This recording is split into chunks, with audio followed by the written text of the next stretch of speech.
This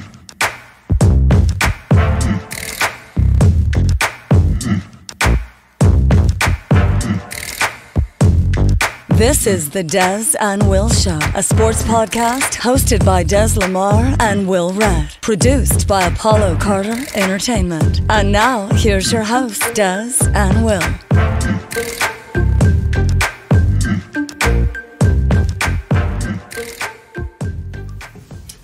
And welcome to the Des and Will Show with Des Lamar. This is Will Redd. What's going on, man? Man, you know what's going on. You know, I really feel like this is my favorite sport now.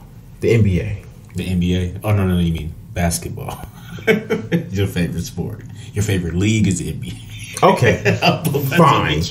Fine.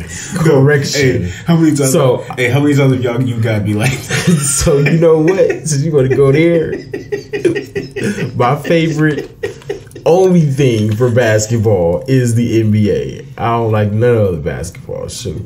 Let me know when they take down the last slave ship. And anyway, anyways, hey, my wings get here yet, man. Wait for them Lou Wills. Yeah, we got some Lou Wills lemon pepper barbecues being flown in from Atlanta on the red eye. Magic City. Lou Will bring us up. Man, but hey, they started off right. Ratings is up. Yes, the games have been competitive. They are balling. Dallas and Houston scored like 500 points combined last night or something. It felt like that. It felt like that. It was like, what was it, like 5 minutes left in the game? It was like, how the hell is it already? They got like 120 apiece or something. Yeah, it was like, look at this score in regulation. It was crazy. It was ridiculous. But they did their thing. They put on a show. Houston came out with that shocker. That was crazy. The night before, that was a good night. What happened the night before? Well, first of all, I'm trying to figure out what the heck is going on with some of this stuff because you fight to get the Pelicans in. Yep. They have a double-digit lead, and then you sit Zion with the last 7 minutes. 15 minutes left in the game. Talking about burst. His first, they said they didn't play him. He wasn't on a minutes restrict. He was on a burst restriction because they kept saying the first burst, the second burst, the third. He played 15 minutes. He scored 13 points or something like that. 15 minutes. In the small sample size we've had of Zion, I believe he leads the league in plus minus. Yeah, he's on some ridiculous list with George Gervin and Wilt Chamberlain. It's like Wilt Chamberlain on every damn. Well, I mean, he's when it comes to scoring, it's like the god. He was the Apollo god that was put here to play basketball, and he actually put up the numbers. Like, he may not have all the freaking championships to show for it, but the numbers are there.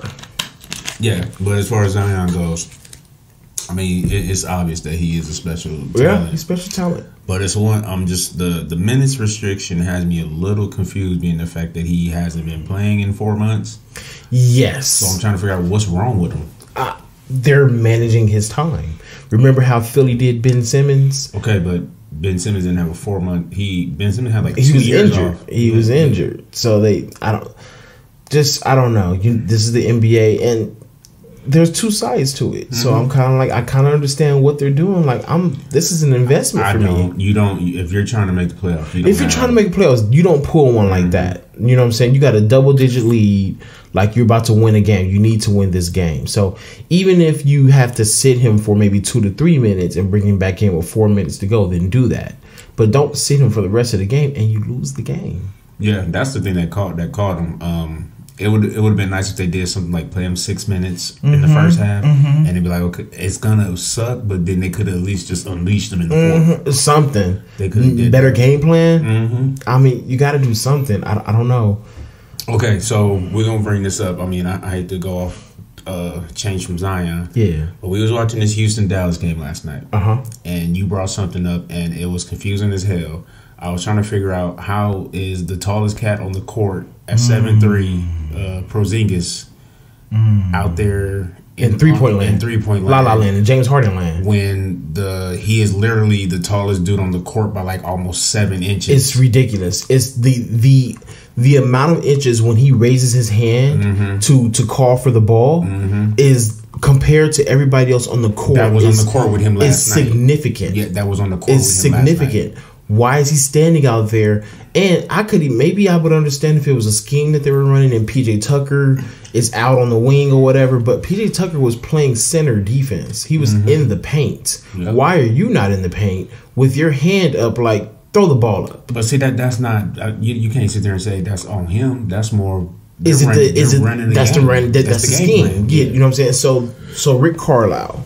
So Rick Carlisle has been has had a title of being a genius in this sport. He didn't look too smart last night. I don't understand. So remember I told you this about how my team exposed Houston when, so they have a guy like Zubac and Houston made Zubac look like an all-star.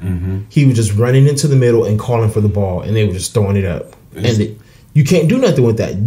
What's the old phrase? You can't teach 7 feet. You can't teach 7 feet because it's 7 feet. 7 feet tall. 7 feet. It's like, dude, you 9 feet. Houston center is 6'7". It was just confusing as hell, being the fact that they had the lead, and literally, I knew this is where I can understand how some of the old heads get kind of frustrated with the way they play the league a little bit today.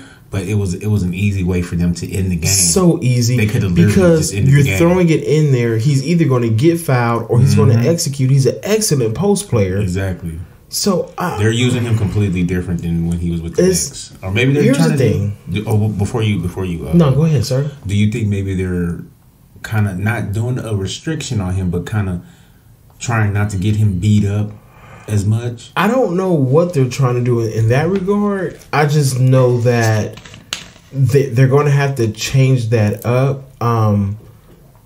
Like, I'm looking at it like they're just young, and I'm like, okay, they're young, they're going to figure this out. Like, if they're really going to play together, eventually they're going to figure this out. Like, because they're two talented players. You've got defensive liability with Doncic. Porzingis plays defense, right? He blocks shots. Yeah, you know what? I'm not gonna sit there. He's an okay defender. He's an okay defender. Well, he was a good. I mean, when he was with the Knicks, he was a decent defender. He was a decent defender. So they're gonna have some liability there, but I mean, the future is bright depending on what they can put around it. But I mean, barring injury, the future's cool. He's got to be at least 7'3". No, that's what I asked you. I was like, dude, he's like 7,000, and it was just amazing. I'm sorry, man. And then he puts his hand up. I know his wingspan is like almost 8 feet, probably. Yeah, it's got to be like probably top 5 in the league. It's over 7 feet. Yeah. Okay. Yeah, so over 7 feet wingspan. He's 7 feet tall. As far as I can remember, like just playing elementary playground ball, you give it to the biggest dude. The biggest dude has a huge advantage. You throw the ball in there and just let it go from there and let him make the decision whether he passes it out but he should be going to the hoop. I mean, you got 6'7" on you. And PJ Tucker is a good defender. He's not a center. Cause see, you sit there, you got just like you said, you got a 7,000 center or whatever the hell position he plays. You have a point forward who can dish. So it's like who is also 6 foot what? See, he's about 6'7". So okay. He's basically just as big as the center that's playing. It was just more. It's just more of a confusing and a little frustrating situation. Just see, like, because I honestly think if they would have went that route as far as dumping the ball in, they would have won that game last night. They had the lead late in the game. What was it? Like they was up by like 7? No, it was like 7 with like a minute left. And they gave that up. Shout out to James Harden. Go get a haircut. Or at least comb it. Something. I'm not. So. James Harden, shame on you for going on national TV looking like that, boy. Real, man. What's wrong with you? You are not. You supposed to be representing. Yeah, come on now. This is like. This is the restart, and you looking like you. I'm gonna say I am almost positive your mama called you after the game. Shout out to all the players who were looking like bums when they got to the bubble, and then when y'all realized y'all was going back on national TV, y'all went and got y'all stuff twisted back up. Yes. Shout out LeBron, shout out Kawhi. Shout out all of you guys. Thank you. What? Speaking of Kawhi, we're gonna talk about that game that happened after the New Orleans game in our next segment. No doubt. For Des Lamar, this is Will Red. We'll talk to you guys next time. Deuces.